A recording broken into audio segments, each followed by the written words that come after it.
If you're ready to unlock more better days, to take control of your health, to push past your limits and unleash your full potential, then you're in the right place. I'm your host, Dr. Jeremy Bettle. For over 2 decades, I've worked with elite athletes and high performers, helping them optimize their bodies, strengthen their minds, and recover from setbacks. Now I'm bringing that expertise to you through the Vitality Collective podcast. In each episode, we'll dive deep into the science, strategies, and real-world solutions you can apply right away. Whether it's enhancing your physical performance, avoiding or recovering from injury, sharpening your mental edge, or simply feeling your best every single day. With insights from top experts and thought leaders, this podcast is designed to help you take action, feel better, and live the life that you deserve. Welcome to the Vitality Collective podcast, where every day is vital. Today I'm joined by Brian Ferguson, founder of Arena Labs, a company pioneering the field of high-performance medicine.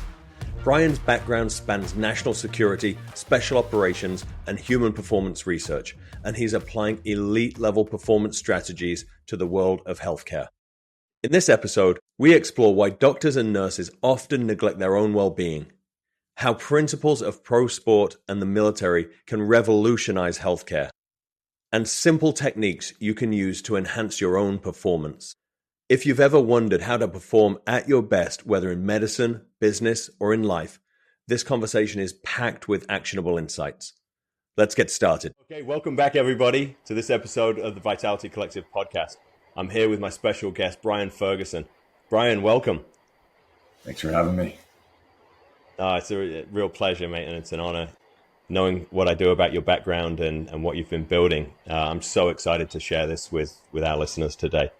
And so the reason I'm here is in the performance world, as your listeners know, it's a renaissance happening in the world, and I've been fortunate to have a lot of people who mentored me and taught me along the way, and you're one of them. So it's fun to get here to kick some ideas with you as you're building.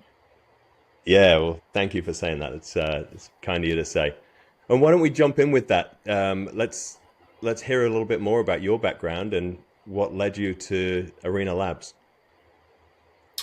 Yeah, we actually were just at the beginning of this year cutting some new just kind of content around our origin story. So this is fresh on my mind. But you know, our work. So at Arena, we focus on what we call high performance medicine. The provocative question we explore is, why don't we give frontline medical teams, doctors, nurses, the same tools, coaching, and data as other high stress, high stakes fields? And so when you look at, you know, the world that you came out of, Jeremy, of elite sport, when you look at the creative arts, the military, there's a very deliberate practice and focus on managing stress and pressure and improving recovery.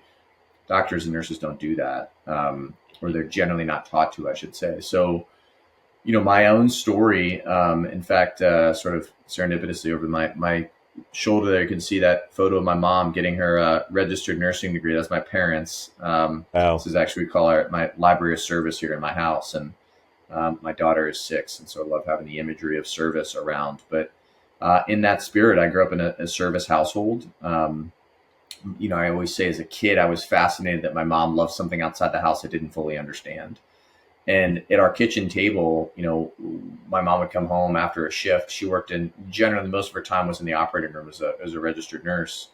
Right. And, you know, on the rare occasion something went wrong, or, you know, occasionally when she worked in the recovery room, they, you know, would lose a patient and you know, very rare events, but you can still viscerally feel that. And I always thought I'd go into medicine.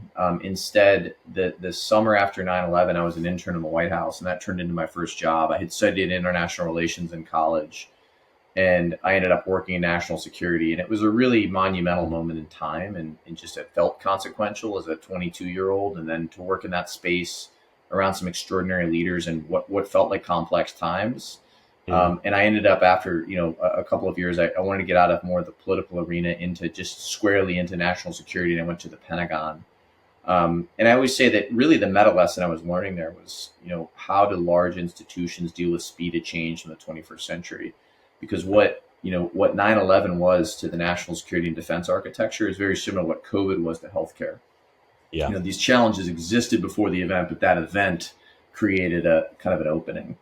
And so I ended up in the course of that, my time working as a civilian in government in a suit and a tie. I decided later in life I wanted to go into the military. I ended up going into the Navy and had the good fortune of serving in special operations and the SEAL teams. And in that moment in time, there was this renaissance, as I just mentioned, happening in human factors and performance. And there were a number of people studying and trying to understand the signature of stress and the operational tempo of two wars. And as a result, when I came into training, I was the beneficiary of a lot of that. Everything from understanding what cortisol was and measuring my own cortisol to understanding the signature of stress through biometrics and wearables. And much of it had come out of the work that you were doing in pro sport and other, many of our friends were. And it was coming into special operations. And I always say, I was 30 years old when I finished training. I was a bit of an anomaly, but it fundamentally reshaped how I thought about my own mind and body. And so I ended up staying in the military for about 7 years. And the short version is at the end of my time in the military, I met a heart surgeon at the Cleveland Clinic. And I went and shadowed him. And, the Cleveland Clinic is the number one institution in the world for cardiac surgery. It has been for about 30 years now. And at the time I'd gone there, I thought I was going to learn a ton about human performance in teams and the intersection of the, sort of the future of teams.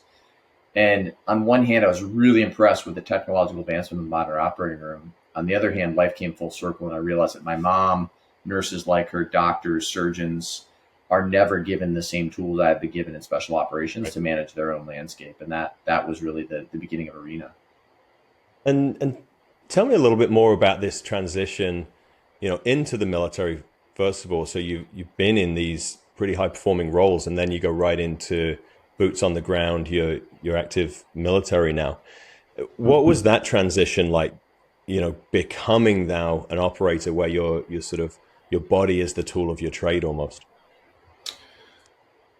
Yeah, it's interesting you use that, that your body's a tool of the trade. I think a lot of people in the world, for the listener from the Vitality Collective, these are, all of us are presumably looking at how we take better care of steward our own body and mind. And one of the reasons I was drawn into special operations when I worked in the Pentagon, my brother was also in special operations, and I had a number of friends who were serving. And one of the things that fascinated me early on is that this was a group of men who were as physically capable as they were intellectually, and people who were thinkers and wanted to solve problems. And I was drawn to that.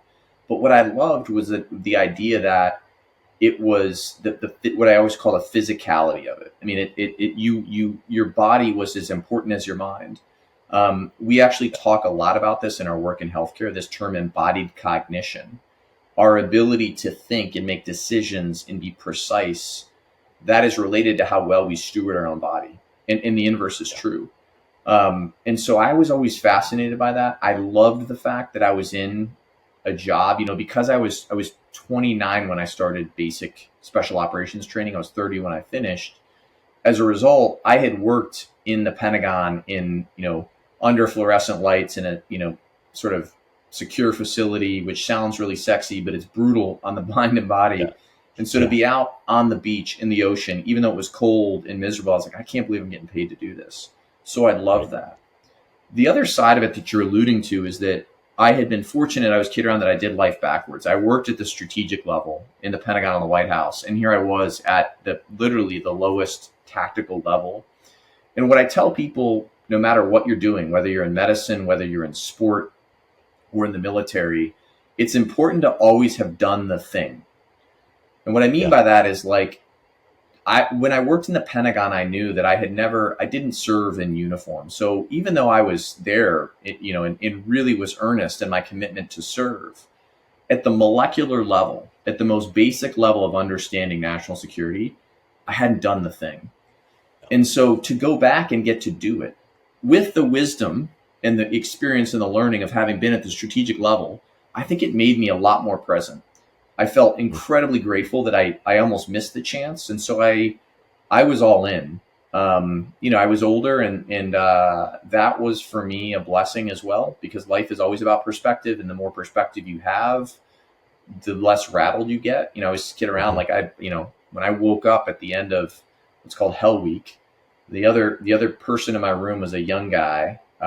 named Joe. I'll save his last name, but Joe was, I believe, 19 years old. I was 29. Wow. I was 10 years my junior. There's no way in hell I would have made it through training. I was nowhere near mentally, I think, strong enough. So all that to say, for me, it was a blessing on many levels. I got to be physical in my craft, and I still had to be very, intellectually sharp. But ultimately, I was getting at the molecular level to do the thing that was my passion. Yeah. That's really fascinating. There's, I mean, so much to unpack there. I love this idea of embodied cognition. And Hmm. I think that's really intuitive to me coming out of pro sport, to athletes, and then to you having lived that. But it's surprising how non-intuitive that is outside of sport, Yeah, where you see people, I think they don't know how good they can feel yeah, and how the sleep, how nutrition, hydration, all of these factors directly impact their performance of their skill set. yeah, That's a yeah. really fascinating part. Well, I think it's again what people like you have advanced in a very sophisticated way in the last decade, which is, okay, what is the connection between the mind and body? That's an overly trite statement, but like, Yeah. we're now actually learning the complexities of the nervous system and the landscape of the heart and the mind, that these things are all wildly interconnected in a way that we discount. And when we say, and I think what has happened, and I should give a shout out, Chris started a company called 1109 Bravo. Chris was a Marine. Mm. He spent his life, I believe he did his master's in kinesiology, but he's built a system called the Neural Pack, which is essentially, you put it on your back. It's a series of bands, and it puts the body in structural integrity in a way that returns it to its natural state and has the second order effect of creating mental clarity. And it's really profound. And I've actually, I was recently with Chris here in Nashville trying the system out. And the reason I bring it up is that what you're talking about, Jeremy, or this idea of embodied cognition, it's just part of life as an athlete. It's what you're Right. constantly going towards, is like, how do I take care of my body to be at my best? And in special operations, that was part of the renaissance I was involved in. And it's certainly a part of what you see. Like I always say, when you look at Taylor Swift, her Eras tour, the most recent one, there's some really prolific stories that have been published about how she trained and prepared mentally and Mhm, physically for mhm. that. But in medicine, you can be the top heart surgeon or lung surgeon or spine surgeon in the world, and you don't ever think once about the Mhm. structure of your body. How is it that thoracic tension from leaning over an operating room with weight on my head all day builds up and actually Yeah. creates a subtle pain that makes me less effective as a decision maker? And that Right. actually feels like it's almost too advanced, and it's crazy to me. So a big part of our work has been to educate people. And I always say this, like, Hmm. Andy Walsh, who's a mutual friend of ours, Yeah. Andy would say, like, Andy's one of the godfathers of modern human performance. And he'll say, like, I'm less interested in making the pro athlete 1% better. How do you make the average person understand their potential? Yeah. And that's powerful when you think about the amount of resources we put into pro athletes and creative performers. And yet the surgeons who steward our health and the health of our families and our communities, and those Yeah. nurses, these tools, when you give them to them, they have profound impact, which is why our work is so fulfilling. Yeah. I just can't emphasize that enough, how rewarding that is. I spent a career finding those 1% within professional sport, and come to find out, much as you said, certain things that we realize are important are almost too advanced. Hmm. When we worked with those pro athletes to get those bumps, it was still a focus on sleep, nutrition, and proper training. Yeah. Those were the three really big pillars, as well as their psychology, Yeah. that we had to get those basics and fundamentals in line before we needed to move on to these more nuanced areas. And then to come out, I was working with a lady this morning who's 84, I think, and to see the opportunity that I'm giving her to live the rest of her life Yeah. really well, continue to play golf or get back to playing golf, get out of pain, be able to get out of a chair. This is life, Yeah. right? It's not a little incremental improvement. This is a huge improvement. And I think we can do the same, certainly with physicians. I was always shocked by how poorly our physicians in sport took care of themselves. Yeah. You'd talk about guys going into surgery on 3 hours of sleep, working all day without a break, not eating. And Yeah. you think about, would we ever ask an athlete to do anything like that? Yeah. And not in a million years. So And you wouldn't let I them get away with love it that. either, right? If you're on staff at a major, soccer team in Europe or NBA team here, I do work with the Brooklyn Nets. Like, there are actually protocols in place even to protect against, guys making bad decisions, because we know now how important it is if someone's going to perform at their best to sleep and rest and recover. When we talk about important, and you reference an NBA team, there's important and making a bad decision on the court, the ball goes out of play, right? It's a turnover. Mm-hmm. We don't score 2 points. Yep. Now think about the consequences on the other side in medicine of poor decision making or diminished decision making. Yep. Every error. Now we're talking life and death. We're not Yep. talking about, we miss a free throw and everyone goes home and we're all fine. Yeah. Yeah. There's a few things there, that you're hitting on. One is like, the same time, I will say none of this would have existed if it was not for pro sport being early movers and understanding how to apply this science and to advance. My passion in life at a basic level is human potential. And I would say human potential is, who do we have the capacity to be in the arc of our lives? And human performance is, what do we do day to day to reach the closest version of that highest form as possible? And pro sport has moved the needle in a way that made, certainly a lot of the things I had the privilege of learning when I was in special operations came out of pro sport. And I even, I work with the Nets, like, I see the way they're thinking about impacting lives of players. And at the end of the day, like, that free throw, I always say this, it's not, maybe the same in real terms in terms of risk and death, but it feels existential to that guy on the line, and stress is relative. Sure. And so when we learn these tools, it's actually profound to move the human system. And where that goes in the world of the service archetype, the language we use, to your point, one of the great secrets of modern medicine is that many of the most unhealthy people around us work in healthcare. And the reason for that, Jeremy, is not that they don't care. It's actually they care so much, they do it at the expense of their own health. Right. And so what I always say is, for any society to thrive and to flourish, a small subset of people have to be willing to raise their hand to steward human health, to protect, to educate. These are our teachers, our first responders, military, healthcare. It's a beautiful thing, the service archetype. But those people, because they believe in a transcendent mission that's bigger than themselves, they have a propensity to give and give against the better angels of their nature until there's nothing left to give, unless they have tools and architecture in place to protect them against that. And that's really our work at Arena, which is, okay, I was at just, we're recording this on a Friday. On Tuesday, I was at a dinner with, 3 very world-class surgeons. And to hear them talk about, one guy said, I haven't slept more than 5 hours in 20 years. I was like, that's insanity. To hear someone say that. So the upside, the last thing I'll say there is, as you point out about the work you did with that older woman in your practice. But I tell people to come in to work with us, I say, look, this is not coaching an Olympic athlete after a nap before a green smoothie.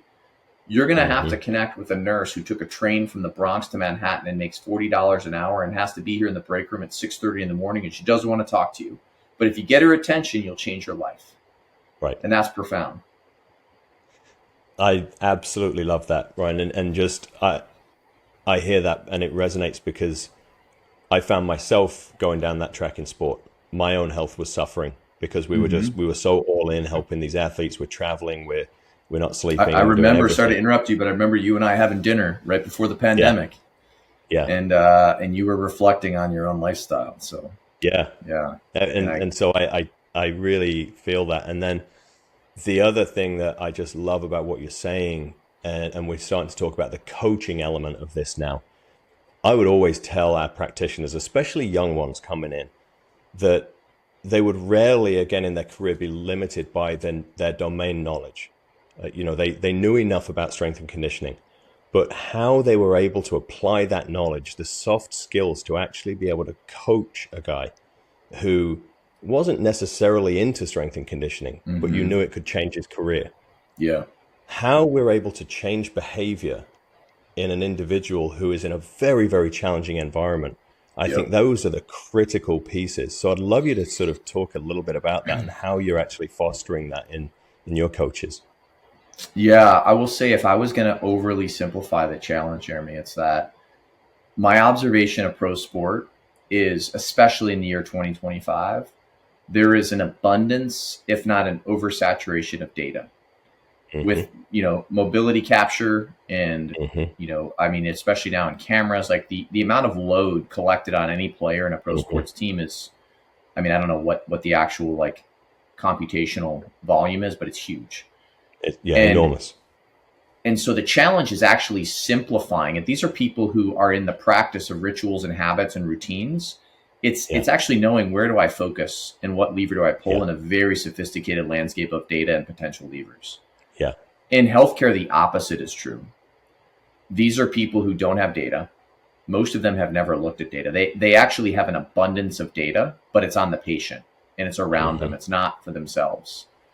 And so our work is to bring the data and the basics in and to put it in play. These are people who are very good at focusing on something and doing it, but they have to know where to Hmm. focus. And so our practice of where we've landed at Arena, we could spend an entire session talking about it. But the ultimate challenge we have around it, the behavior is part of it. But ultimately, if you give, these are very science minded people who do want to be the world's best for the most part. And the world's best means different things to different people. So the world's best surgeon, that's an architecture that's different than the world's best scrub tech in Hmm. robotic operating room. But both of Hmm. them care deeply.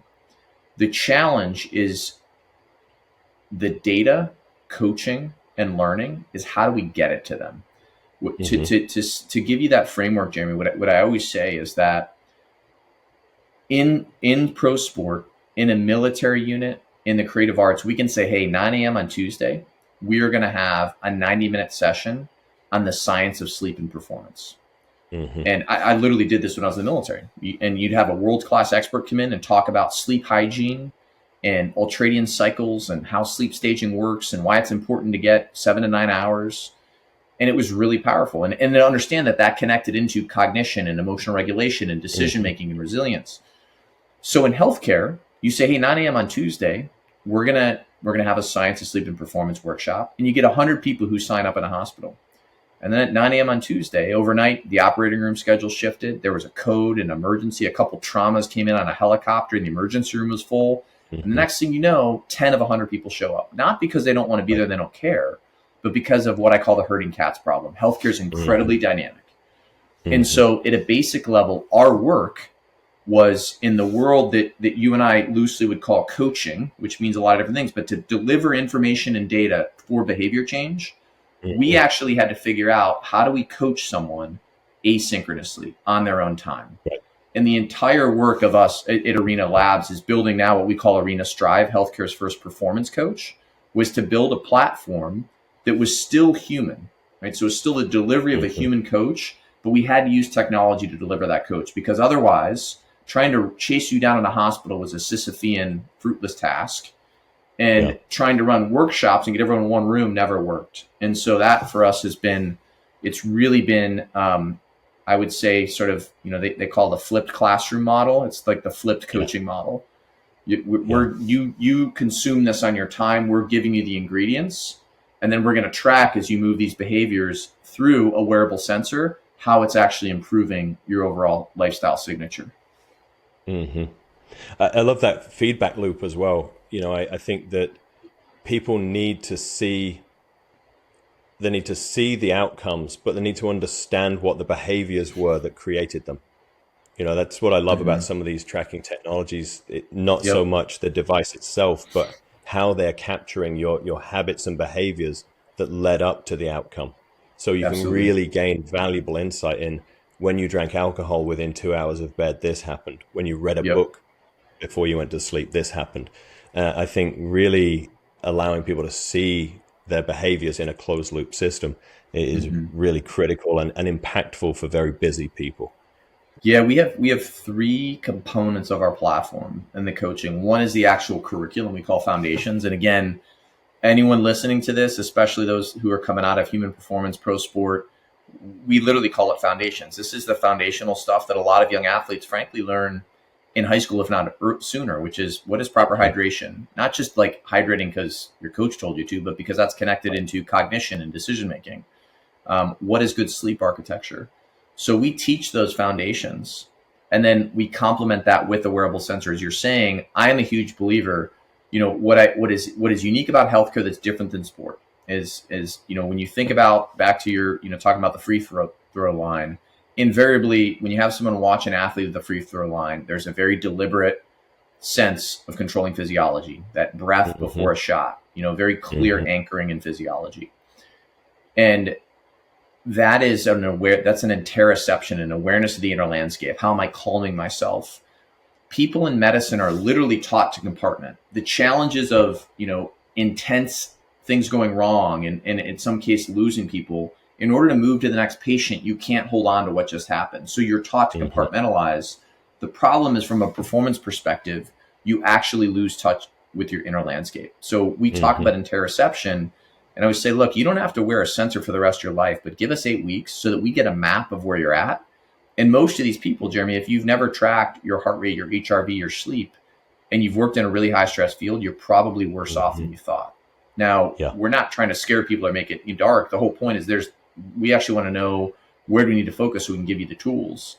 But the third component is that first learning journey. Second is the wearable sensor. The third is the actual coach, which contextualizes. And I think that's where a lot of wearable sensors fall flat, especially in healthcare. As I always say, if you put a wearable sensor on a doctor or nurse and tell them they're stressed and tired, it just makes them more stressed and tired. Because ultimately they say, what do you want me to do about it? I don't have control over my day.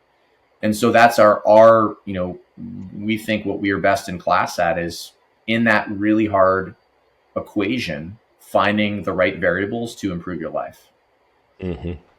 That's such a wonderful thing. And what I'd like to just touch on really quick, Ron, we've talked about medicine and surgeons, performers, nurses, but for the collective who are listening, who are your clients?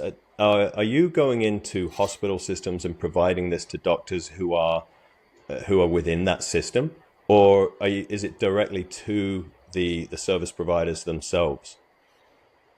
Yeah, it's an important question. So to more detail than a lot of listeners probably care, but it's interesting because healthcare, there are very few companies in healthcare that are what are called B2C, business to consumer.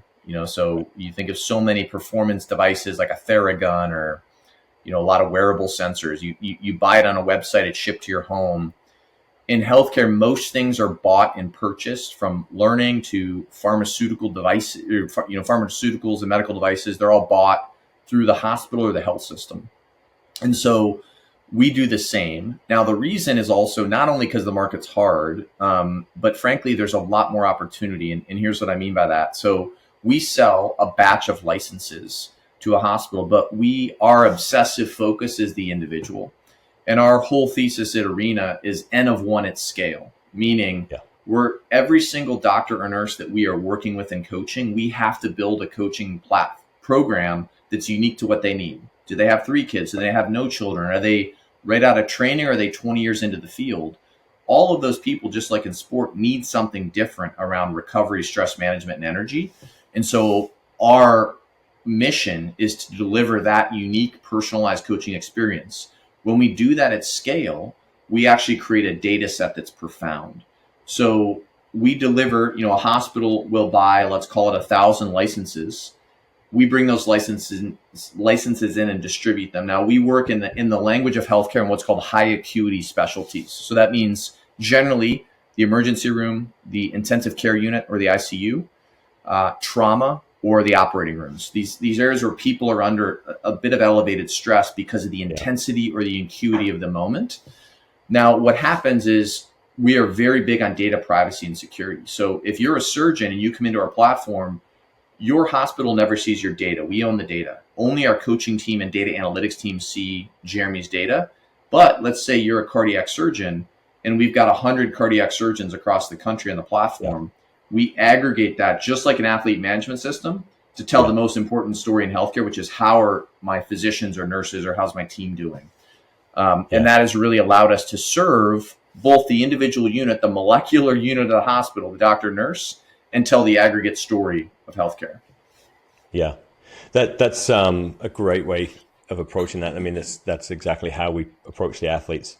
When we were looking at data on, let's say it was groin injuries in hockey, we only had 25 guys, and we actually went 3.5 years without having an injury. So that there's very little data to actually start changing behavior, because it could be totally random. One guy has an event and there was nothing leading up. Another guy has an event and there was a different sequence of events.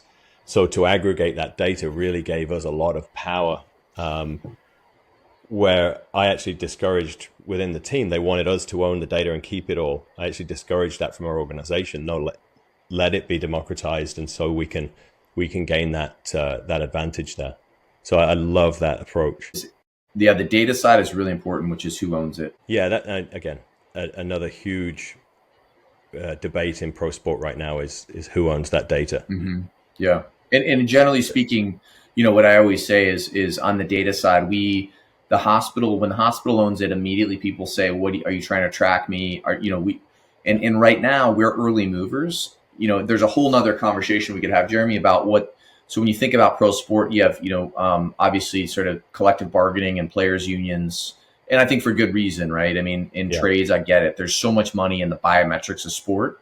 In healthcare, the reality is most institutions right now are not capable of thinking of, we're actually helping them say, okay, how do you put this data in play? Because it's another data set on top of many others. What gets really interesting is that as biometric sensors become more ubiquitous and we're learning more about the science of sleep and the importance of sleep in decision-making and cognition and psychological safety of teams, again, back to my earlier anecdote, a surgeon who hasn't slept more than 5 hours in 20 years, that person is actually probably a liability when it comes to healthcare's biggest problem, which is medical malpractice, medical error.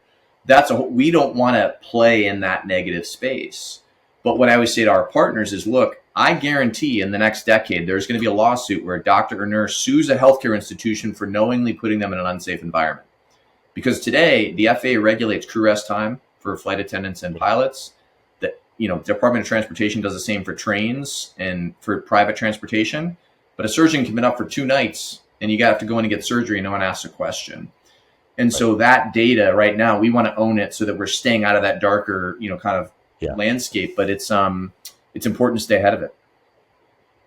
Yeah, and I guess that it helps so much with buy-in, and that's sort of where I want to talk now, is that we've heard that you've gone through sort of 2 of these iterations. You were coming into the military with a wave of high performance support. Mm-hmm. And I'm sure that wasn't as intuitive an adoption as it maybe was for you. Right. For people who weren't used to it, I'm sure there were some challenges. And are you seeing challenges, with buy-in, whether it be at the systematic level or whether it be at the individual level, as you bring this into healthcare? Yeah, it's a really, really important point, Jeremy. It's a astute question in that, one of the reasons I was such a staunch consumer of these things when I was in the military is I was older. I was again 30 when I finished training. So I knew that, for me to maintain any degree of responsibility I had as an operator and a teammate, I wanted to take the best care possible of my body and mind. So anything that would come at me, from nutrition, again, to cortisol swabs and wearable sensors, I was up for. The reality is, a lot of the, I served for 7 years. I had a brief career compared to, many of my teammates, guys who did 30 years. And a lot of, particularly the operators who were in pre 9/11, this stuff was, hey, we can sleep when we're dead, and sleeps for the week. And these are, and frankly, just like medicine, special operations is meant to be hard. It's not for everyone. You have to be able to operate in suboptimal conditions when you're hungry and tired and wet. The reality, though, is that when you can control the variables, we now know, control every variable possible to be the best possible teammate and operator you can. Mm-hmm. I think, a lot of people who were involved in that narrative before, during, and after that renaissance would say, in general, this has made the force far more capable. But it did not happen overnight. My oversimplification of my story is a microcosm of a lot of sea change that was hard and difficult and moved back and forth, just like in sport. And so I always say, every time I go into a room, I was just when I gave a talk this past week, there's always a surgeon who, kind of gives the same, hey, this was way harder when I went through. Today's generation is soft. I think there's always probably some truth to that. The reality, though, is usually these things on balance over time make people better, because we know, again, you're mentally clear. You have, at a minimum, especially for surgeons, like if you're treating your body in a rough way, just like an athlete, you are shortening your career. You are shortening your ability to earn. And in medicine, you're shortening your ability to impact. Mm-hmm. And so what I'm seeing now, so we founded the company 8 years ago, almost to the date. We founded it, literally 8 years ago in February of 17. And so having been doing this almost a decade, it's been amazing to see how much it's shifted. When we first started high performance medicine, it was a novelty and niche, and we were working at places like the Cleveland Clinic that had resources and were out on the front edge.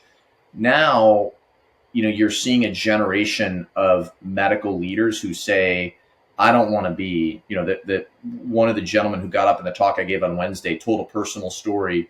He was so burned out that he ended up having to have a heart transplant. His immune system shut down.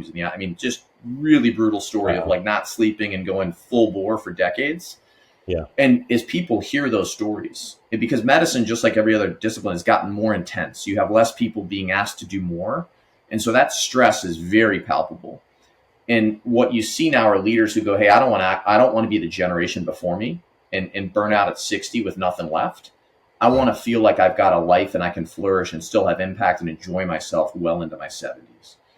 And that requires a fundamentally different way of living, training, and being, both in the hospital and at home. And so we're seeing a lot more demand for what we're doing. That's just so wonderful to hear. And what you've basically summed up there is why we chose vitality over longevity. We're Vitality Collective because we want people not just to live 10 years longer. We want absolute quality, joyful years filled with experiences with the people that you love, doing the things that you love every day. And we're seeing the same thing. I would zoom out from medicine to just high performers in the world. Mm-hmm. We tend to be so heads down and so focused that we forget that there's going to be life after that. Yeah. Right. It's not a problem yet. And we're really trying to shift that narrative to give people a longer term view so that you can continue to give to your community. So when you're in your older years, you can be a wise elder within your community. Mm-hmm. Not broken down, not stuck in a chair, because that's when we see all of the disease states starting to come in. Yeah. When you lose your ability to function and to connect with people, we start seeing all of the chronic diseases just go up through the roof. Yeah. So I love that that's your focus with these people, because they're giving so much to the world. It's so important. And what have you found with these guys, that they come on board, they come into the system as a baseline? Mm-hmm. What are they walking through the door experiencing? Like, how are they feeling? Yeah, I think it would not surprise you. Again, to the earlier comments about, imagine, this is a very common story. Just one of the surgeons at dinner on Tuesday, this is a female cardiac transplant surgeon. So, just someone who's she's got children at home, and just talking about her life. And, when you go through residencies, you're in the 6 years of just total all-consuming learning. Learning how to, stop a human heart and transplant it and use perfusion and anesthesia. These are very technical things that require years of training. And you're doing that in the face of, you're working nights and weekends. And so then you become what's called an attending. So now you're like a full-time on your own surgeon. And then you've got to get used to working on your own and not having the safety net of other people around you. So these are very high stress situations. And like any of us, we lose perspective when we're in that sympathetic fight or flight state. Our nervous system is pegged because we're taking in information and we're worried about, making a mistake. Over time, we don't actually, I think what's insidious about allostatic load is wear and tear in the body from stress. And this idea of that, a lot of this, again, when I was in the military, was what was discovered is that subtle being in fight or flight over time has a real cost, but we don't actually notice it.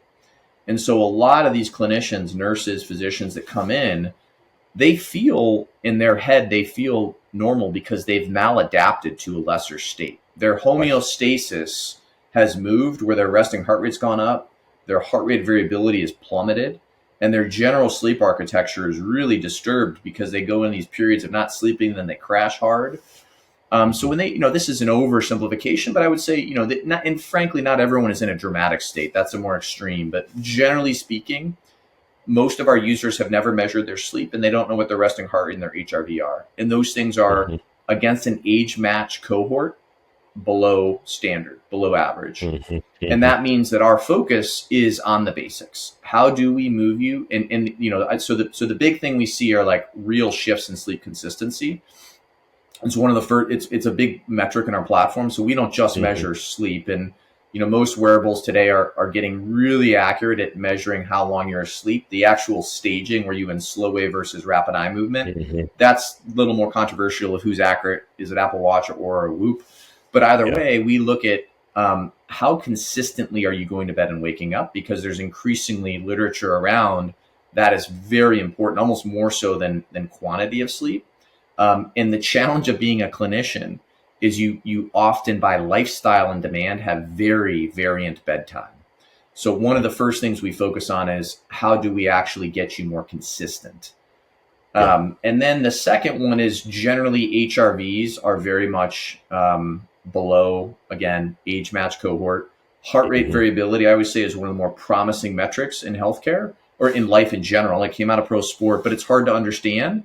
And so what we want people to do is understand how are these behaviors like, a deactivation breath or getting outside of nature, active recovery, improving sleep. How does that actually move your nervous system? Because at a basic level, if we can make that connection and give someone a sense of agency, it's really profound. And then I'd say, we use something called the Stanford Professional Fulfillment Index. So in healthcare, it's a measure of well-being and resilience that is built for clinicians or people in healthcare.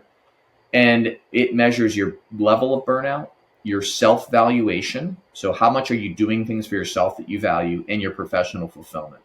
So burnout, self-valuation, professional fulfillment, those three scores, we look at week 0 and week 8. And I'll tell you at a basic level, we, by simply focusing on the basic elements of human physiology, we see all three of those measures move. We see burnout reduced by about 30%, but where we see the biggest jump is actually in self-valuation. And again, it's so simple, but if you spent your whole life focusing on your patient and all these other external variables, and you come in and you look at a map at your data and you go, dang, I'm only sleeping 5-6 hours a night. And someone gives you a toolkit to say, here's how we can improve it 15 to 30 minutes a night.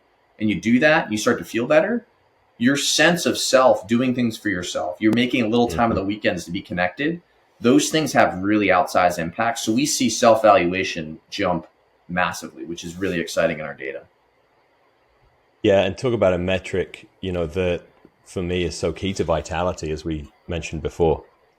I really view vitality as how we experience the world and starting with ourselves. If everything is relationships, how we relate to ourselves, I think is probably the foundational element that is, it's not the first one we come to when I think we enter this adult development sphere. As we grow, we go through our career arc and we're trying to gain knowledge and prestige. And then I think there comes a time when we start looking in here. So our platform, our actual learning journey, the way that we coach asynchronously is built around the 9 most common challenges of healthcare. So again, you can be a sophisticated Ivy League trained doctor or a scrub tech right out of who never went to college, and you probably struggle with working nights or managing pressure. One of the things a lot of our users struggle with is seeing themselves as a high performer. And so in each of those challenges, we give you 3 tools. In that challenge of seeing yourself as a high performer, one of the things that the toolkit is identify and live your values. Who do you want to be in the world? And what happens a lot is people have this vision of being a world-class nurse and what that means to them, but they lose touch with it because the institution and the sort of hamster wheel of not stopping to take stock has created a delta. And so the simple act, to your point of saying, look, I want to be world class, that means I have to take care of myself. That can sound really soft, but we know for athletes, it's the same thing. Like, if you don't make time for the things that you know are going to allow you to be world class and high performing, you can never actually get to that bar you've set. Yeah. And I think another really underrated aspect of this is, you alluded to it earlier, if you've never done the thing, you can't fully understand it. Yeah. So you are giving these elite performers an opportunity to embody and feel the advice, right? To live through it, to walk themselves through this process so that they can relate to a patient with direct experience of it. And the difference in that advice from somebody who is fit, who is sleeping well, who is taking care of their diet, when you sit across from that doctor, it's a different set of advice from the guy who just looks burned out. That's so well said. I think it's a completely different experience for the doctor to relay meaningful advice and to be received by the patient. Yeah, it's a hard, again, for the service archetype. I mean, it's the ultimate cliche, and I actually never use it, but I think a lot of listeners relate, which is like, the classic put your own oxygen and mask on before, someone else's. And in the world of health and performance, again, this conversation didn't exist 10 years ago. It's only because, again, of wearable sensors, a lot of what we now know about stress. And so we're in this place where, unfortunately, or fortunately, we have data we can't look away from. And so you can no longer just say, look, I'll sleep when I'm dead. It's a badge of honor to be a surgeon and not sleep. It's like, no, if you actually want to be the best in the world, that means your mind is your most important tool. But you can't just take care of your mind. You actually have to take care of your body in order for the mind to flourish. And so these things, you start to see, this is Andrew Huberman calls the bidirectional relationship between psychology and physiology. And that, what's interesting, I think we always, focus on this idea of mutual respect. I've never been a doctor or nurse responsible for a patient. I never will be. But I do know what a high stakes environment feels and looks like. And I know what's required to learn to manage one's own landscape of stress, to flourish and to recover intelligently. And so when we come in with that and you start to show people how other disciplines have done it, disciplines that they respect, it actually challenges their way of thinking and starts to create new mental models, that's the most rewarding part of our work.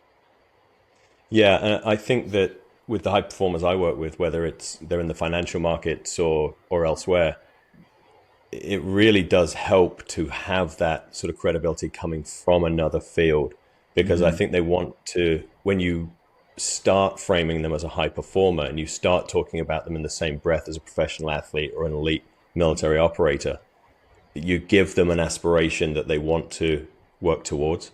Yeah. And I really think that's a great parallel for people. And again, like, there are principles that underlie all human performance.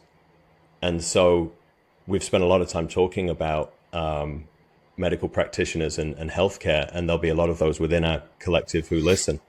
But the other side of that is, this is everybody outside of healthcare also. If you are performing at an elite level, you must start treating yourself like a professional athlete, because we look at the physicality of professional athletes, but my PhD research was actually in the cognitive components of performing in sport. And what separated elite from sub-elite performers was not physical capacity. That was entry level. You had to be fit enough, fast enough. But the next layer of player, it was the cognitive ability. So how fast were your reaction times? How quick could you read and react on a court? And so it's actually cognitive performance that separates the best athletes, and will also separate the best military operators, traders, and surgeons. So this is where we have to start thinking and taking care of ourselves like we're preparing for a performance every time we go into that theater. Yeah. So well said. And I'll say for the listener, no matter where you're at in sort of fields of work or crafts or life, we used to raise, Jeremy, we actually just did a series on this, but, one of the things that was profound for me is this idea of first principles. And in fact, I learned a lot of this idea of multidisciplinary thinking, or thinking across domains from Dr. Andy Walsh when he was at Red Bull, Met him when I was in the military, and he was the first person that introduced me to Cirque du Soleil acrobats and other, extreme sport athletes and big wave surfers, and learning, to your point, that all these domains, people who reach the highest form of expression of an art or a sport or a craft, those principles end up being the same. And so when we built Arena, and Elon Musk has been, popularized over the last decade for whether it's space exploration or photovoltaic energy. How do you take a problem and boil it down to its most basic elements or its first principles? And it really goes all the way back to Aristotle, famous Western philosopher, to say, find the first principles of a problem and work from there. And so what I found really fascinating is to say, okay, if we're going to build and go after this idea of pioneering high performance medicine, obviously can't afford to reinvent the wheel. How do we look at what first principles of a high performing team are, and then let's build from there? And that's what I actually love about our work, is it allows me to regularly connect into all these other domains to learn, to bring into medicine. And I think a lot of medicine's shortcomings, to be fair, is the same as the military, is that when a domain gets overly insular and homogenous and just talks to itself, you start to lose the creative expression of how other people have solved the same problem. Yeah. And so from a performance perspective, that's where we've always started. But to your point, I think the most provocative part of what we're doing is saying, look, that we always talk about the physical body as being one of those 6 principles. And I say, it's not about working out. This is, how are you taking care of the body to take care of your mind? And that actually, it starts to really challenge the way people think about what it means to be world-class in medicine. Yeah. Yeah. And like we approach intelligent training as one of our essentials, as the difference between training and working out is understanding the demands of your goal. And so I think the same applies here. If we know the demands of what performance is to you, I've got to be focused for up to 6 hours, hunched over a table. I've got to have visual acuity. I've got to have dexterity. Yep. Well, all of those are trainable traits. Yep. And so if we know what those demands are, then we can build an entire program to support it. And the importance of the multidisciplinary team is that cognitive diversity. Yeah. If we have multiple perspectives on the same problem, all looking at those foundational elements, how can we not create the most well-rounded approach to solving the issue? Yeah. I think it's certainly the future of high performance in general. And I think certainly in these environments like healthcare, I just think it's going to be so critical with the work that you're doing. Yeah. And it applies to, people listening who are traders or working, any number of domains. It ends up being the same. One of my favorites, some research that we borrow a lot, one of our partners is Whoop, the wearable sensor. And they did some really interesting research with McKinsey, the consulting company, and a number of executives in kind of the McKinsey ecosystem. And one of the things they found is that when a leader is chronically underslept, their direct reports perceive lower levels of psychological safety. And the reason for that is inhibitory control goes down when we're tired. And think about it, anyone here is a parent, you're tired, the way you sort of, and inhibitory control is patience.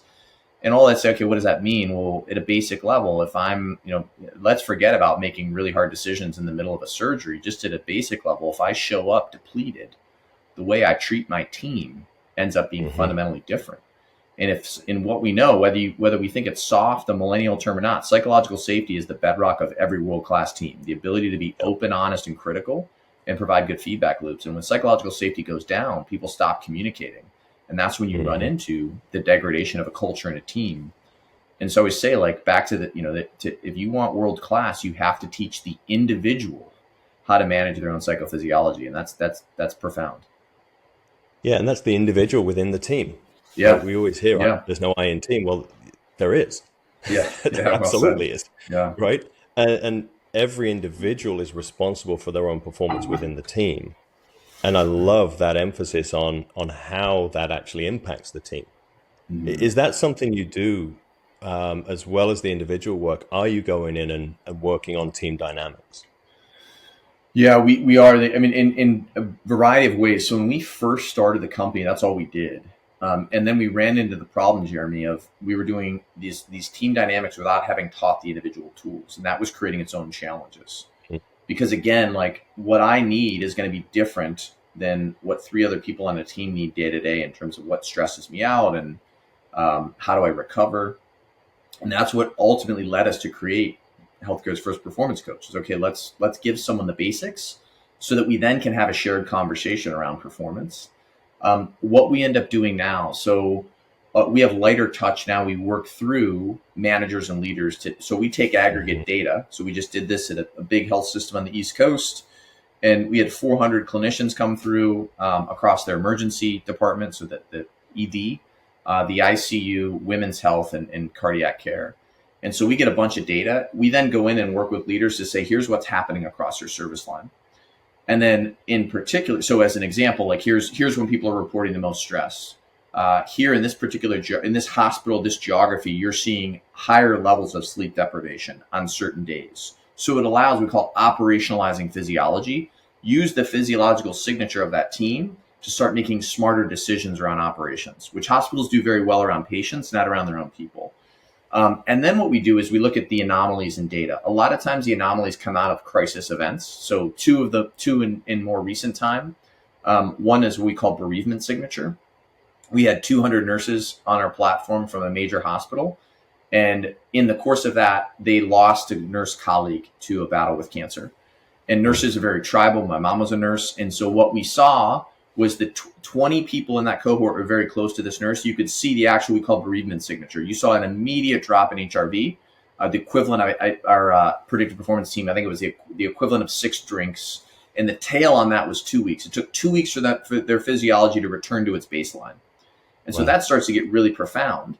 And the question becomes, okay, when someone passes away, there's only so much you can do. You've got to keep going. But what do you do with the managers and team? In healthcare, they have what are called huddles. These are like pre-operating room meetings or meetings on the floor before a shift. How do we use those moments to just, in a light way, train or get the team to think about the tools they need in the face of a crisis? Similarly, Hurricane Helene, which decimated the Carolinas, went through one of our healthcare systems, and in the signature of a hurricane, it was interesting because in that particular cohort, you had people in North Carolina on the platform and people in the Midwest, and you could see what the signature of that crisis was and how long it lasted. And so that's where we say, okay, how do you take these basic tools and reinforce them as a leader and just the day-to-day practice, just like, a coach is going to do, or any head of performance is going to do in a sports team, just remind guys or gals of what are the basics to hit in these really tough moments. Mm-hmm. Well, that's just such a wonderful thing that you can zoom from the individual, but then also really allow the healthcare system to zoom out and see how its component parts are operating. So, you can be so impactful with this data. And I just can't applaud what you've done enough here, because I know how difficult it is in environments that understand this. My job was to go in as the first performance director and build these systems in a team. Yeah. And it's hard. And so, I really, really appreciate what you've done here on a big scale. As we come up towards the hour, and we wrap up, we always like to give people 3 takeaways. And from your work, for high performers in general, what are 3 things that you've found to be super impactful that they can build into their daily routines to boost things like their sleep and improve their heart health and the other facets that you're working with? Yeah, so the one that I will say is probably very consistent with any listener, whether you're in medicine or not, is this idea we use of active recovery. And an active recovery protocol is, number one, I learned this from Zach Weatherford, who I think you probably know, Jeremy. Zach was, Zach had, when I was in special operations, was running human performance. He had come out of the U.S. ski team, and then he later went into the NBA. But active recovery was this idea where most high performers, there's a series of things that happen. Number one, you probably spend your week immersed in your craft, whether you're a doctor, whether you run a business, whether you're a trader. And in that craft, you feel disconnected from your family. And so on the weekends, you feel a bit guilty, or your friends, your people close to you. And so you overschedule your weekends. You don't make time to actually recover in a way that's intentional and restorative to the nervous system. And so we see this signature really heavy inside anyone in medicine, particularly those people who work Monday to Friday. On their days off, they're overscheduling, trying to make up for what they feel like is lost time.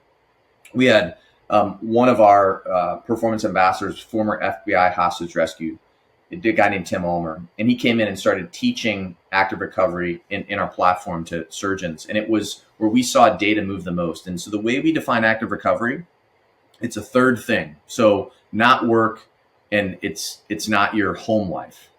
A third thing that you're doing outside with loved ones. And so make time, ideally 2 hours on the weekend, to do something for yourself, whether you're a cyclist, you're mountain biking. For me, it's stand-up paddling, anything on the water, but intentionally get outside. And what we now know about the neuroscience of nature, vistas and forests and mountains, is it's restorative for the nervous system. Super simple practice of active recovery has profound restoration for moving into Monday. The data we see for people who have a deliberate active recovery process is they're coming into the week, they get better sleep, their heart rate variability is elevated, meaning they're more in parasympathetic state, ready to take on stress. So that's one. Two is, this is again is incredibly intuitive, but I always say after 20 years now of learning in the realm of human performance, everything in our life comes down to our relationship with the sun, our health, our well-being.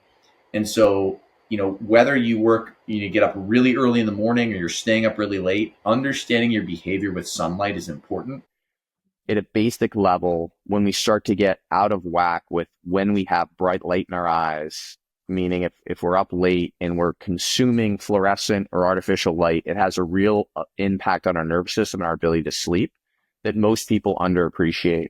And we see this in hospital populations, but people who work in trading floors or offices late, having a wind down practice where in the evening you are intentionally deactivating yourself, whether that's reading, and in that space, having most overhead lights in the house off, using low lamps that are dimly lit. I am amazed at how much that impacts me, but we get this feedback all the time. People who develop a wind down routine where the lighting is more commensurate with the outside, meaning when the sun goes down, you shouldn't have bright lights on in the house. And that sounds so basic, but I'm amazed at how many people have really bright lights and then can't fall asleep. Yeah. And so one is active recovery, two is light behavior. And then number three is, some kind of just a daily breathing practice. And what that, I think the average person is moving around the world in a more stressed state than they were 5 years ago. I think that's true of probably every listener. And so understanding, how do I deactivate my nervous system when I need to, either in an acute moment of stress or just as a morning meditation or an evening wind down. But again, the number one thing we see from our clinicians who are deeply stressed, looking to figure out how to off gas a little bit, is either box breathing or we teach what's called the de-stress breath or physiological sigh. And those things, again, super simple, but it just moves the needle on data. And it's that first kind of opening of deactivation starts to create this understanding of, okay, I can actually have agency over my own nervous system. Mm-hmm. And just walk us through what that physiological sigh is. Can you just show us how we do that? Of course. It's actually the first thing we teach on our platform. It's called First Steps. One of our science advisors is Andrew Huberman. Dr. Huberman teaches it. And there's been a number of, it's been pretty well researched in his laboratory. And it's so basic it almost feels silly, but it's 2 inhales through the nose. The first inhale is longer than the second, and then it's an exhale through the mouth. So it's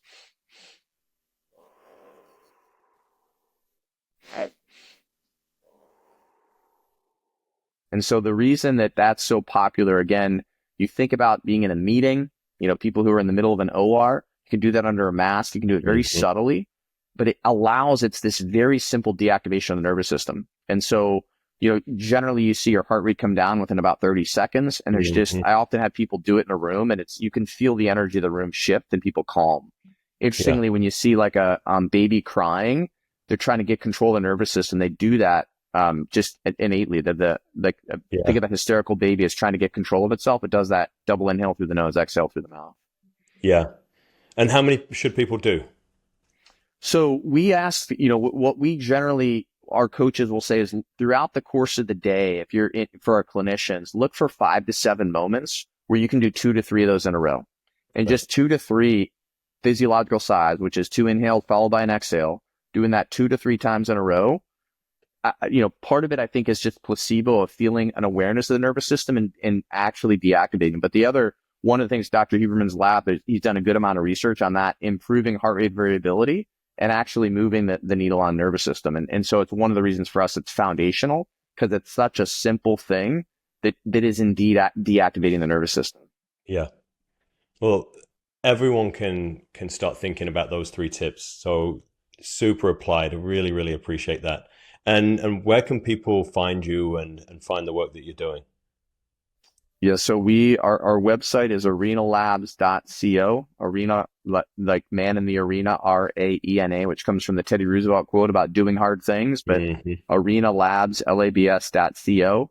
On Instagram, we are at arenalabs, and then the same on LinkedIn, but we are, pretty prolific in most corners of performance content. But I would love if you're listening here, I think my big ask, if it's someone in your life, almost everyone has a person in their family or their circle of friends who works in healthcare, as a nurse, as a doctor. So if you know someone in your life who's a service archetype in healthcare, we'd love to work with them, or at least influence the way they think. So we've got a lot of content out in the world, and please point them our direction.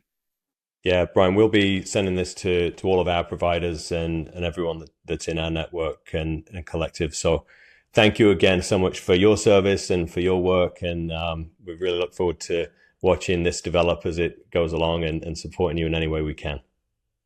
Jeremy, thank you. And again, I just want to double down for the average listener, when you look at how much the world has changed about what we know about the mind and body, most of that came out of early research and sort of just the hard grind of pro sports. And I think people who are underappreciated, and I mean it sincerely, I would not be here were it not for the shoulders of giants I get to stand on, and you're one of them, and an early believer in our platform. So it's really gratifying to, years later be here having a conversation, and great admiration for what you're building in this community and collective.